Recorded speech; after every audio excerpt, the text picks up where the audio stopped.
Good morning mga bro. Mayroon tayong customer dito na Fortuner. Walang horn. Yan. So, papakita ko sa inyo mga bro na hindi talaga siya tumutunog. Pindutin natin. Ayan. So, wala talaga. So, totally dead. Yan. So, yun mga bro. Unang step natin, tinignan natin yung kanyang ground.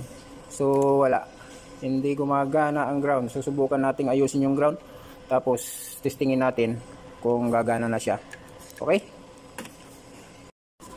so ayan mga bro.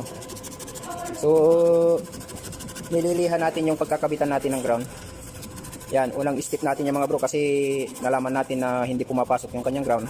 So yun ang unang step natin na gagawin, tapos susubukan natin kung gagana siya. Okay, yan. So ayan mga bro, so nilalagay na natin. Yan, kinakabit na po natin yung kanyang grounds. Dahil nalaman natin na hindi pumapasok yung ground, unang step natin yung mga bro, kung hindi tumunog, alamin natin yung kanyang positive kung gumagana. Kung wala pa rin, titignan natin po sa fuse kung pumutok. Okay, yan.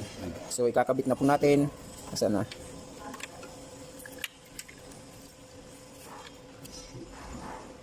Yan, tapos subukan natin pindutin. Yan, pinapapindot na natin. Yun!